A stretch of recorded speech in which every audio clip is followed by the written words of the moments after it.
classificação por alguém, não me lembro de que instituição privada financeira norte-americana, nós somos o país menos dinâmico até agora. Dentro dos BRICS, o Brasil tem uma posição de retaguarda, digamos. Eu acho que é importante a gente situar essa situação, até para ver o desafio que nós temos por diante. E o Brasil tem vantagens em relação a esses outros BRICS. Sem dúvida nenhuma, tem vantagens estruturais.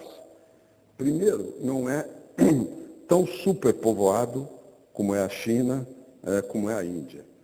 Segundo, é um país que tem segurança alimentar, com toda a hostilidade que o setor do agronegócio sofre no Brasil, do ponto de vista ideológico, do ponto de vista de combate, etc., nós temos a maior agricultura tropical, aliás, a primeira grande agricultura tropical do mundo, competente, eficiente e que nos dá plena segurança alimentar e de balanço de pagamentos, diga-se de passagem. Nós temos também, e isso é fundamental, segurança energética. Apesar de que o setor de energia é dos mais maltratados do Brasil, mais mal administrados, é o pior setor em matéria de administração nos últimos anos, foi o setor energético. Hoje a indústria paga a terceira tarifa elétrica do mundo em matéria de custos, sendo o Brasil um país que tem a maior disponibilidade hídrica e de todas as outras formas de energia mais ligada, digamos assim, a recursos naturais. Mas tem estruturalmente segurança energética. Tem também um patrimônio ambiental que vale cada vez mais economicamente. O Brasil tem a maior biodiversidade do mundo. Essa indústria da biodiversidade, no mundo, ela exporta ou produz mais ou menos 500 bilhões de reais, de dólares. 500 bilhões de dólares. O Brasil não explora 1% da sua biodiversidade para efeito de manufatura, para efeito de produção e de produtos. Mas é um potencial muito significativo. Um quarto aspecto de vantagem sobre esses outros países, e principalmente China e Índia, que nós não temos problemas de fronteira, como tem a China, como tem a Índia. É um estado de beligerância latente entre os dois, para não dizer da Índia com o Paquistão, países que até fazem entre si uma corrida nuclear. Ao mesmo tempo, são países desiguais do ponto de vista racial, de idioma e de cultura. O Brasil não tem, é um país razoavelmente homogêneo. Se vocês puserem um paraibano conversando com um catarinense, eles vão se entender perfeitamente, apesar das diferenças de sotaque. Mas na Índia, na China, isso não acontece. São idiomas verdadeiramente estrangeiros, segundo as diferentes regiões. Portanto, o Brasil tem vantagens. Aonde reside o ponto fraco brasileiro? Reside na competitividade com relação a esse país. Nosso ponto fraco chama-se competitividade, chama-se custos altos para produzir. Por incrível que pareça, essa que é a questão fundamental que nos separa desses países e até certo ponto do resto do mundo.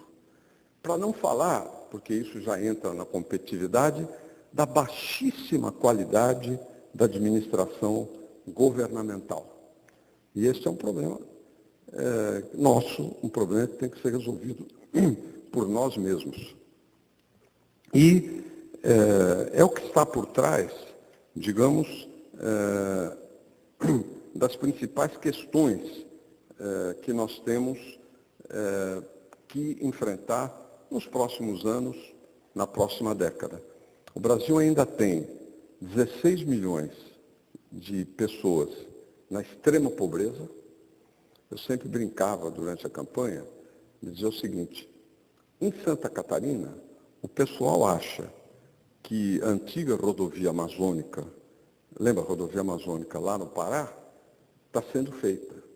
E o pessoal do Pará pensa que a 470 está sendo duplicada em Santa Catarina, porque o Brasil é um país muito grande. O país inteiro achou que existiu e acha que existe um problema chamado fome zero, que nunca existiu. Só foi anunciado, tal. No final, o ministro que tocava foi demitido, foi embora, não aconteceu o programa. Quando a gente faz pesquisa, vê que ele é extremamente bem avaliado, né? Apesar de que não existiu. Então, o nosso tamanho e também os padrões educacionais vigentes cobram o seu preço. Um deles é a desinformação a respeito daquilo que acontece.